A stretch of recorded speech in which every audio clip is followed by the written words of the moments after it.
الناس تاکہ ہم خوش ہو جائیں، لیکن جو ہے شرط یہ ہے کہ براہ راست یعنی رسول اسلام سے آپ نے سنا ہو، ایسا نہیں کہ مثلا جو ہے کوئی راوی ہو وہ نقل کرے کہ رسول اسلام نے فرمایا، نہیں، آپ براہ راست سنے ہو تو وہ حدیث آپ بیان کریں گے تو خوش ہو جاؤ گے۔ اب اس کے بعد جو ہے انہوں نے ذکر کیا، کہا دیکھیے ایک مرتبہ ہم پیغمبر اکرم کی خدمت میں حاضر ہوئے تو دسترخوان لگا ہوا تھا اور رسول اسلام نے ہم سے کہا، جب حاضر ہوئے تو کہا کہ سوال کیا کہ اے اللہ کے نبی یہ بتائیے، ہم آپ کے صحابی ہیں، ہم نے جہاد پہ گئے، آپ کے ساتھ پہلو میں بیٹھے ہیں، آپ نے جو کہا ہم نے مانا، ہم آپ کے اوپر ایمان لاتے ہیں، آپ نے آسمانی کتابوں کے بارے میں کہا، ہمارا ایمان ہے، ہم آپ کے ساتھ ہیں، جہاد میں بھی ہر طریقے سے ظاہر سی بات ہے فضیلت تو ہے۔ آپ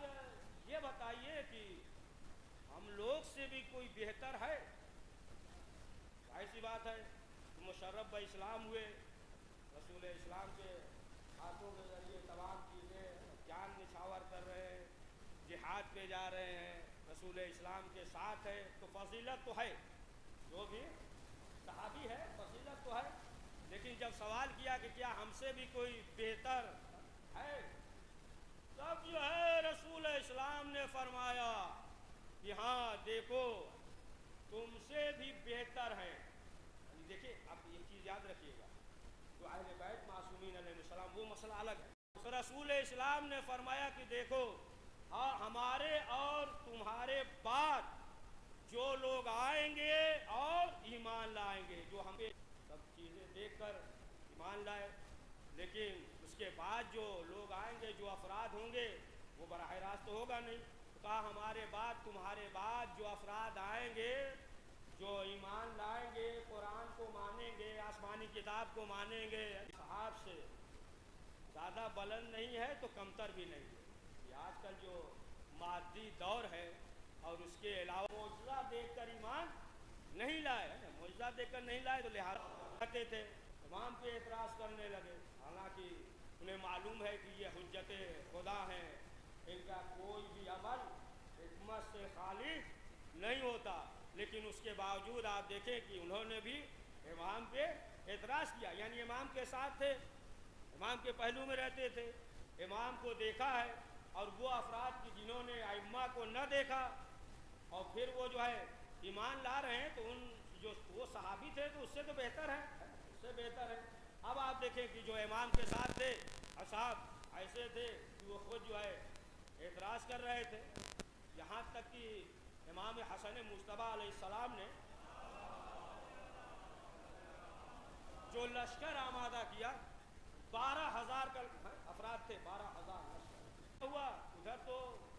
خرید اور فروخت جاری تھا نا، بڑی سلوار تو آج یہ جگہ ہے، جگہ ہے، آج مسئلہ نہیں، بعد میں پھر وہ ہوتا ہے، نماز میں مجلس تھوڑی ہے کہ بار بار بلائیں،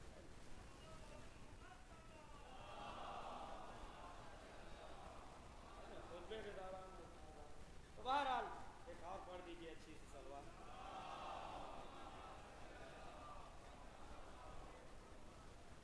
تو جو ان کے ساتھ تھے، اب آپ دیکھیں کتنا تھے افراد تھے لشکر کا، 12,000، ادھر جو ہے خرید و فروخت جاری ہو گیا، یہاں تک کہ امام حسن نے حکم بن کندی کو 4,000 افراد کا سردار بنا کر بھیجا، 4,000 افراد، اور اس لشکر کا سردار بنا کر حکم کندی کو بھیجا کہ جاؤ۔ اب یہ جو گیا تو کیا ہوا، تاریخ میں یہ ملتا ہے کہ 5,00,000 درہم میں بک گیا۔ اب آپ اس سے اندازہ لگائیں کہ جب امام کے پاس اتنے افراد ہیں اور یہ جو ہے لشکر کا سردار ہے 4,000 افراد کا حکم بن کندی، اور یہ جو بک گیا ادھر چلا گیا، اب بتائیں کہ اب جو ہے ایسے موقع پہ امام کیا کرتے، یہاں تک کہ یمن میں جو تھا بش بن عطا، یہ جو ہے بش تھا، یہ بہت ظالم ملعون تھا، یہاں تک نہ صرف یہ کہ مولا علی سے دشمنی رکھتا تھا بلکہ اگر کسی کا نام علی ہوتا تھا اسے بھی قتل کر دیتا تھا، نہ ظالم تھا۔ اب آپ دیکھیے یہ یمن میں حاکم تھا اور امام نے جو ہے عبید اللہ کو بھیجا، کہا کہ جاؤ، جانے کے بعد یمن میں مقابلہ کرو۔ اب آپ دیکھیں کہ یہ شخص گیا اور گیا تو یہ بھی بک گیا، یعنی ادھر چلا گیا حاکم کی طرف۔ اب آپ اندازہ لگائیں کہ جو امام کے لشکر میں تھے وہ افراد جو ہے ادھر چلے گئے۔ اسی لیے مولا کائنات نے فرمایا، نہج البلاغہ میں موجود ہے، امام نے کیا فرمایا؟ امام نے فرمایا کہ ہم اس پہ راضی ہیں کہ ہمارے 10 لے لو اور ادھر کا 1 ہو۔ سمجھ گیا؟ یعنی امام دیں گے۔ اور ڈاکٹر طہا حسین نے انہوں نے لکھا ہے کوئی جو امام حسن علیہ السلام کے ساتھ جو افراد تھے، جو لشکر تھا، تو اکثر جو ہے زیادہ تر جو ہے وہ دنیا پرست تھے، دنیا پرست تھے۔ بہت سے ایسے تھے کہ ظاہر سی بات ہے کہ دنیا کی وجہ سے ساتھ چھوڑ دیا، کچھ جو ہے ظالم کے خوف کی وجہ سے امام کا ساتھ چھوڑ دیا، اور زیادہ تر تو وہی افراد تھے کوفے میں جو مولا کائنات حضرت علی ابن ابی طالب علیہ السلام کے ساتھ تھے جنگ صفین میں، جو مولا کے ساتھ تھے تو زیادہ تر جو ہے وہی افراد تھے۔ اور خود امام نے بھی فرمایا، دوسرے امام نے بھی فرمایا کہ تم نے جو ہے عراقیوں، تم نے میرے بابا کے نبوت سے رشتہ کیا ہے، اور پھر زمین پہ عدل اور انصاف کس طریقے سے نافذ کریں گے؟ تو اول تو یہ چاہتے تھے کہ یہ امام شناس نہ ہونے پائے، یعنی ایک جو ہے عام آدمی کی طرح پہچانے جائے۔ مولا کائنات کے ساتھ تھے کہ جب جنگ صفین پہ ایسا موقع آیا اور ادھر حکم ہوا کہ قرآن کو نیزے پہ بلند کر دو، اب لوگوں نے کہا جو مولا علی کے ساتھ تھے، مولا علی کے ساتھ تھے، لوگوں نے کہا کہ اب جو ہے ہم جنگ نہیں کریں گے، آپ بلا لیجئے، یہاں تک کہ خود جو ہے ساتھ نہیں دیا۔ تو ان سے بہتر ہیں وہ افراد کی جو ان کے بعد اس دنیا میں آئے اور امام نے جو بتایا، جو حکم دیا اس پہ عمل کر رہے ہیں، ان کے اندر جو ہے ایمان پایا جا رہا ہے، تو ان اصحاب سے بہتر ہیں کہ جو آج کے دور میں ہے۔ اور ظاہر سی بات ہے کہ اب اندازہ لگائے کہ اس طریقے سے افراد ہو گئے تھے اس وقت کہ اب کوئی نصیحت وغیرہ کام نہیں کر سکتے۔ اسی طریقے سے جیسے کوئی مریض ہو،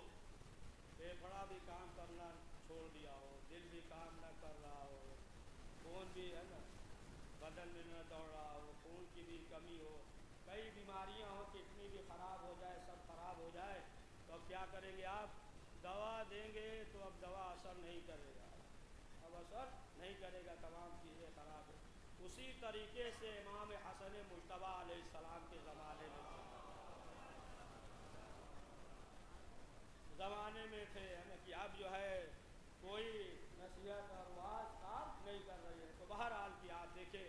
کہ اس طریقے سے ایسا زمانہ، ایسا دور تھا کہ ائمہ معصومین علیہ السلام نے جو خود امام حسن نے صلح نہیں کی، تو بہت سے اسباب ہیں، اس کے بہت سے اسباب ہیں، تو ایک سبب تو یہی ہے کہ امام نے یہ بتایا، بہت سے اسباب ہیں، اسباب ذکر کرنا مقصود نہیں، بس یہ کہ امام نے بتایا کہ اگر ہم جنگ کر لیتے تو پھر امام کے زمانے میں کوئی شیعہ باقی نہ رہتا ہے۔ تو اب آپ دیکھیں کہ خود پیغمبر اکرم حضرت محمد مصطفیٰ صلی اللہ علیہ وسلم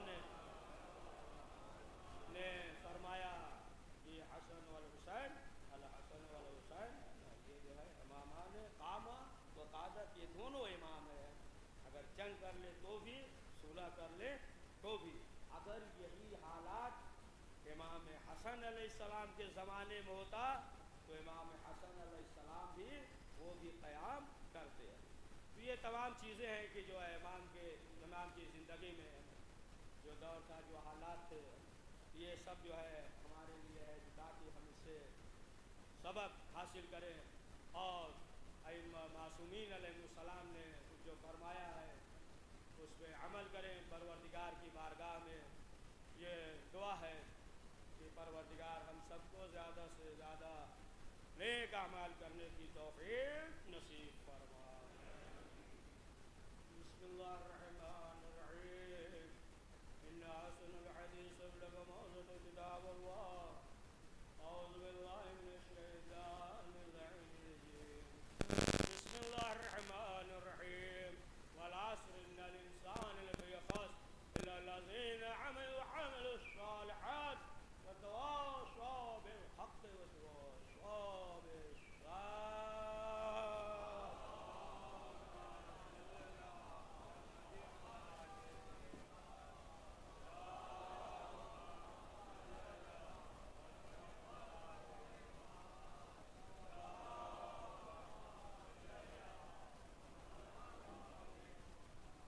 أعوذ بالله من الشيطان الرجيم۔ بسم الله الرحمن الرحيم۔ الحمد لله الذي لا إله إلا هو العليم الكريم غافر الذنب وقابل التوب وهو الغفور الرحيم۔ سبحان من سبقت رحمته وغضبت وسلطان يدن برحمه۔ سبحان من لم يكلف نفسا إلا دون وصيان السيئات لم يجاز بها۔ سبحان من لا يزداد على محاسن عباد الله كراما ويجوز على كثرة الذنوب إلا عفوا وصفا نشهد أن لا إله إلا هو العدو على العباد بعلمه محمد صلى الله عليه وآله۔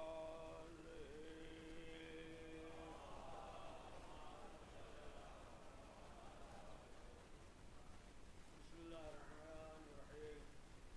ثم أورثنا الكتاب الذين اصطفينا من عبادنا۔ قرآن مجید میں ارشاد ہو رہا ہے کہ ہم نے وارث بنایا کتاب کا، اسے پہلے ہی چن لیا۔ عزیزان محترم، وارث کتاب موجود ہے اور معصومین نے فرمایا ہے یہ زمین جو ہے کبھی معصوم سے خالی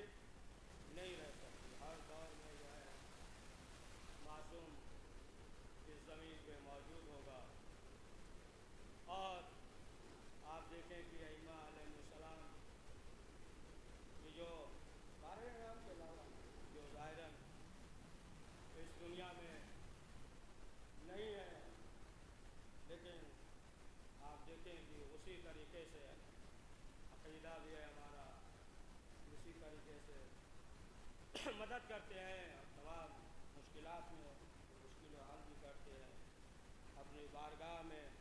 امام معصومین علیہ السلام جو ہے اسے بلاتے ہیں، اور ظاہر سی بات ہے کہ پروردگار جو ہے کب کس کو توفیق دے دے نیک اعمال کرنے کی۔ اس کا مطلب یہ نہیں ہے کہ یہ سوچے کہ کوئی نیک عمل نہ کرے تو کہہ دے کہ ادھر سے توفیق نہیں ہوئی ہے۔ کوشش بھی ضروری ہے کہ کوشش کرے، ہمت کرتا رہے، اور ادھر سے پروردگار کی طرف سے توفیق شامل حال رہتی ہے۔ تو اب جو یہ ایام ہیں اور جو دن گزر گیا، کہ آپ دیکھیں کہ بہت سے عاشقان اہل بیت محب امام حسین علیہ السلام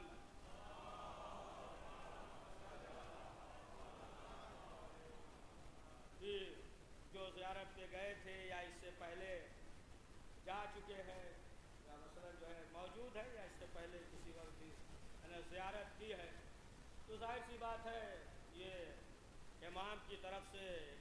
بہت بڑا مرتبہ ہے، تغمہ ہے امام کی طرف سے، تغمہ سمجھ لیجیے، بہت بڑا مرتبہ ہے امام کی طرف سے اسے ملا۔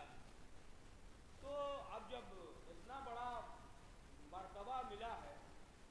تو اب جو ہے اب اس کا مسئلہ تھوڑا سا الگ ہے۔ اب اسے جو ہے ظاہر امام حسین کہتے ہیں، لیکن جو ہے ایسا نہ ہو کہ اب جو ہے یہ سوچنے لگے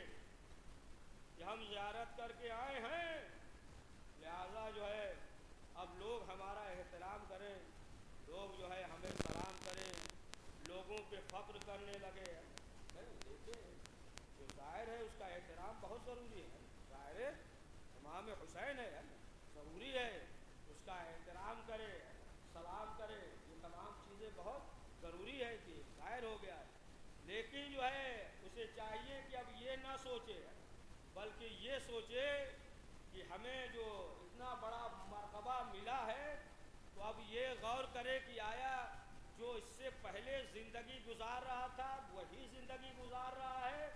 کہ اس کے اندر جو ہے کوئی تبدیلی آئی ہے. یعنی جو انسان جب جاتا ہے زیارت پہ، دیکھیں جب واپس آتا ہے تو یہ ہے لوگوں تک پہنچا رہے ہیں یا نہیں پہنچا رہے ہیں، اس پہ جو ہے انسان کو غور کرنا چاہیے. اب سوچیں گے آپ کی کیا پہنچا ہے. اب مثلا زیارت کر کے آیا، اب آنے کے بعد جو ہے اب ایسی باتیں کرے کہ دوسرے کے اندر بھی وہ شوق پیدا ہو جائے، زیارت کا شوق پیدا ہو جائے، جذبہ پیدا ہو جائے کہ اب ہم بھی زیارت کے جائے آئے تو پھر امام حسین علیہ السلام کے پیغام کو پہنچائے، پیغام کو پہنچائے. ایسی بات ہے کہ جو بھی زیارت پہ جاتا ہے اس کا مرتبہ ہے، فضیلت ہے. اب ظاہر سی بات ہے ایمان جو ہے اور مضبوط ہوتا ہے. اس کے علاوہ جو ہے عقیدت کے سلسلے سوچے گا کہ ہم کسی کی زیارت پہ ان کا مقام کیا ہے، ان کا مرتبہ کیا ہے. دعائیں قبول ہوتی ہیں، دعائیں قبول ہوتی ہیں. دیکھیے زیارت پہ جائے لیکن جو ہے جب معرفت میں اضافہ نہیں ہوگا تو پھر عقیدہ کمزور ہوگا، عقیدہ کمزور ہوگا تو پھر مسئلہ وہی ہو جاتا ہے. دیکھیں آپ امام کی حدیث موجود ہے، 8ویں امام جو ہے پہلی محرم سے ہی ننگے پاؤں ہو جاتے تھے، چلتے تھے. 6ٹھے امام امام جعفر صادق علیہ السلام، یہ بھی جو ہے احادیث ہے، احادیث ہے. 6ٹھے امام نے فرمایا کہ پیادہ سفر کر رہا ہے وہ بھی ننگے پاؤں، ایک تو پیدل. 6ٹھے امام فرما رہے کہ وہ بھی ننگے پاؤں جو ہے اگر زیارت کے لیے جا رہا ہے تو امام نے فرمایا کہ پروردگار جو ہے اس کے تمام گناہوں کو معاف کر دے گا. وہ تو علماء کی سنت ہے نا، نجف سے کہیں سے بھی پیدل جا سکتا ہے، کہیں سے کربلا میں ہے، مسافر خانہ میں ہے، دور ہے، بصرہ ہے، بغداد ہے نا، سامرہ ہے، تو وہ تو ایک مرکز ہے نجف اشرف ہے اور علماء کی یہ سنت رہی ہے. تو پیادہ اگر عقیدت کے ساتھ جو ہے جائے گا اس کا بھی جو ہے بہت زیادہ ثواب ہوگا. اسی لیے ایک جملے میں جو ہے بہت دقیق بات کہہ دیے، سمجھا. کچھ مانگے یا نہ مانگے کربلا نہیں جا سکتا تو فرش ازا پہ ہی دعا کرے کہ پروردگار ہماری معرفت میں اور زیادہ اضافہ فرما. اور خاص طور سے جو نوجوان ہیں وہ زیارت پڑھے. ہر زیارت تو ظاہر سی بات ہے کہ بعض سی زیارتیں ہیں، اگر زیارت کو اگر جو ہے ترجمے کے ساتھ پڑھیں گے تو پھر جو ہے معرفت میں یقین میں اور زیادہ اضافہ ہوگا اور عقیدہ جو ہے اور زیادہ مضبوط ہوگا. لہذا جو ہے معرفت میں اضافہ ہو، ایمان اور عقیدہ مضبوط ہو اور وقت پہ نماز پڑھے. اس نہ کر کے آئے ہیں تو اس کی بھی ذمہ داری ہے. جب وہ جو ہے ظاہر امام حسین علیہ السلام ہو گیا. بہرحال پروردگار کی بارگاہ میں یہ دعا ہے کہ وہ جا چکے ہیں دوبارہ پروردگار کا تمام الرحمن الرحیم ان اللہ ملائکۃ علی النبی یا ایھا الذین آمنوا صلوا علیہ وسلموا تسلیما.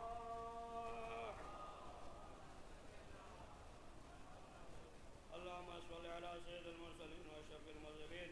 نبينا محمد صلى الله عليه وآله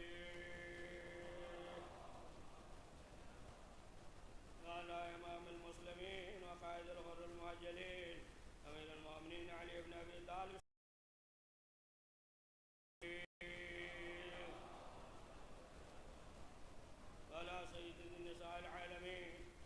خاتم النبی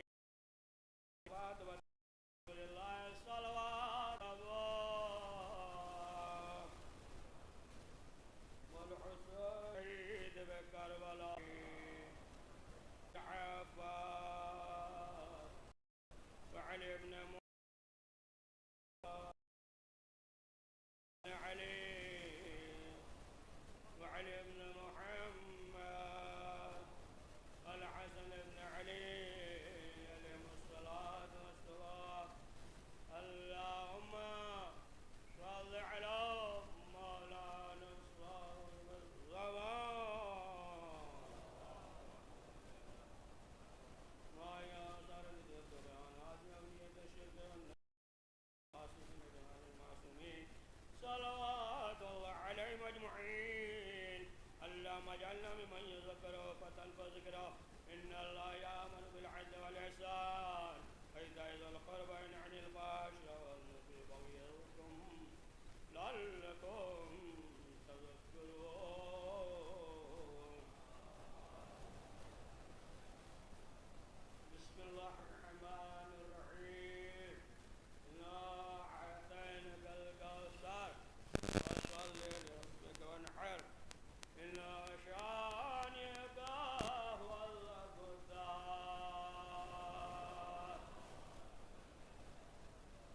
پروردگار اہل بیت معصومین علیہ السلام پروردگار جو پریشان حال ان کی پریشانیوں کو دور فرما اولاد نبینا عنایت فرما پروردگار جو کار کے نالے میں پاک کے خاک کے صدقے میں انہیں بہترین اور حلال رزق مہیا فرما پروردگار ہم سب کے مرحومین کی مغفرت فرما پروردگار ہم سب کو دنیا اور آخرت میں کامیابی نصیب ہم سب کو دشمنوں کے شر سے محفوظ فرما پروردگار ہم سب کو حاسدین پروردگار جو مریض ہیں جہاں کہیں بھی اہل بیت معصومین علیہ السلام کے صدقے میں انہیں شفاء عاجل عنایت فرما پروردگار جنت البقیع کے تعمیر اسباب مہیا فرما پروردگار وقت امام الزمان علیہ السلام کی ظہور میں تعجیل فرما ہمیں ان کے اوان و انصار میں شمار